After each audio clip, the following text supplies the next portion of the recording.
For this tasting, we're doing the McManus Viognier. And the first cheese, Tome le Champ Doré. It's a Viognier grape that we don't hear a lot of, and it's really, really good. It has lots of apricot and peach flavors. It's dry, but then you get a lot of like fruit flavors to it. So it goes with a lot of food, and it's really medium to full-bodied wine with lots of aromas, floral notes, and it's really plumped on your mouth. Okay, what we have now is a wonderful treasure from our own backyard here in New Brunswick. It's a true wonderful cheese. If you've never had a chance to try it, you're just going to love it. It has this nice caramel, creamy, nutty flavor to it, a little acidity, but well balanced with a nice rind that is it's not washed or bloomy. It's more natural development that creates this little added earthy flavor to it, almost floral, but it's just beautifully balanced and just melts in your mouth. So if I take a bite of the Champ Doré, and let it melt a bit on my tongue. It brings out that caramelized lactose flavor, a little nutty flavor in there. And again, with the natural rind it's created, it brings a little earthy flavor. Wow. With the wine, it's incredible. The Viognier brings out that earthiness, but still has that little fruitiness of the peach and apricot coming through. Wow. And it blends beautifully with the caramelized flavor it's in there too. It's like much more sweet, the two together. Yeah, and for bread-wise, oh, again, with this, I'd say with the oat, an oat bread would be nice because, again, it would not overpower our flavors, but would bring a little added touch to it. yeah, for sure. For plate-wise, like if you wanted to do another extra dish with this cheese, there's so much flavors going on. It's hard to kind of pinpoint what you could do, but it's limitless of what you can do with this cheese. Like a casserole with lots of vegetables, just to bring out that like sweetness of the vegetables with the smokiness and that. Wow. And a grilled cheese sandwich. Ah, exactly.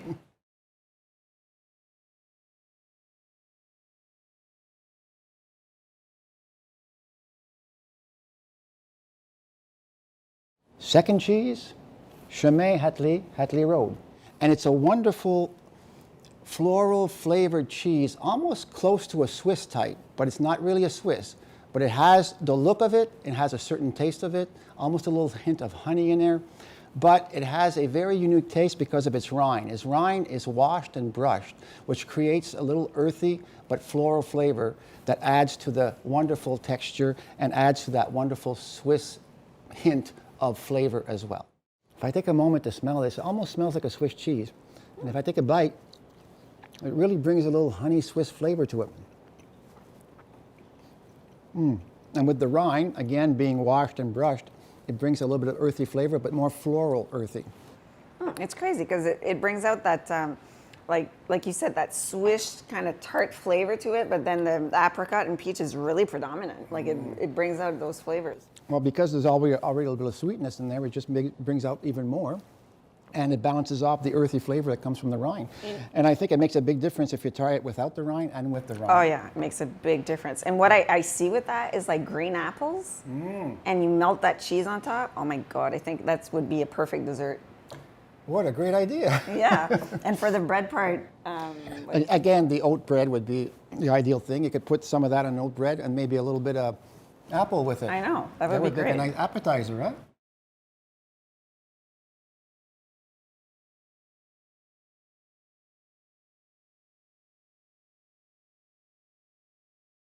The third cheese, Le Fou du Roi. What's interesting about Le Fou du Roi is not just the name.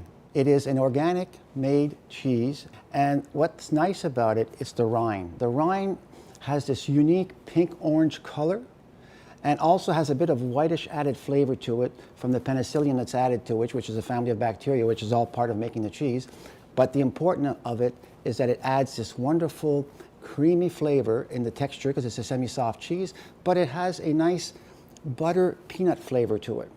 So again, when it melts on your mouth, the aftertaste that stays there is that little peanut flavor that just melts with the creamy texture and leaves this wonderful memory of such a wonderful cheese.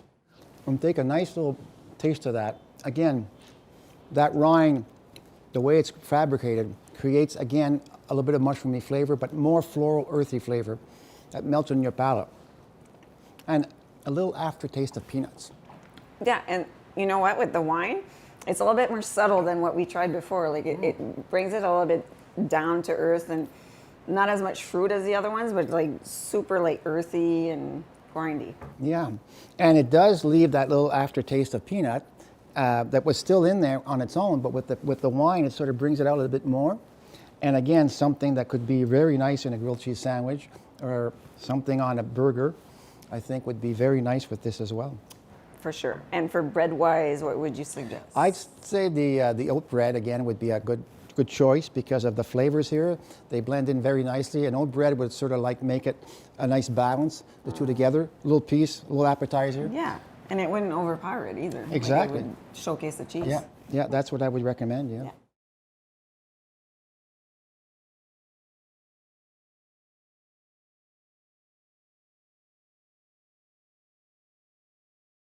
So now we're going to do the same three cheeses, but with the Gérard Bertrand Languedoc Syrah Grenache. It's the south of France, so it has, the Syrah will give it a little bit of kick of spice, a lot of structure, and the Grenache is going to be like a medium-bodied grape that's going to bring a little bit more of flavor to it. So you're going to have tasting notes of licorice a little bit, and also a little bit kick of spice, and then red fruit. So it's a medium-bodied with lots of flavor. Let's start with the Champ Doré. What I liked so much with the white wine was how much it brought out that sweetness and balanced the caramelized flavor and a bit of the earthy flavor from the rind. So what's the red going to do? Brings in the earthiness. More earthy. That because there's some oak flavor in the wine? Yes, definitely. Yep. So if you like that stronger wine, it brings out more pronounced flavor. It's less smooth than with the white. Exactly. So it would be more for somebody who likes Corset. Yeah, I would say medium to full body wines for sure. In cheese as well, like it's a medium full body cheese with the rind. But again, like we said, if it's with the rind or without the rind, it changes everything. It makes all the difference, exactly. So let's try the second one. Oh yeah, the Hatley Road, right? Chemin Hatley. Remember that little Swiss flavor? I think the rind's going to make a big difference with the red here. A little bit more tangier. I got a tang. Yeah. With the rind, we get... So I get a drier style of on your palate. That's, yeah. It still has a little sweetness of the Swiss flavor, Yes. honey, but because of the rind, it sort of dries on the palate after. Exactly. No, it's really interesting. Still leaves that earthy floral flavor, but more in a dry Very and floral. more pronounced, yeah. Very floral at the end. Yeah. And the last one. Oh yes, Le Fou du Roi. Let's be crazy here. Let's try that one.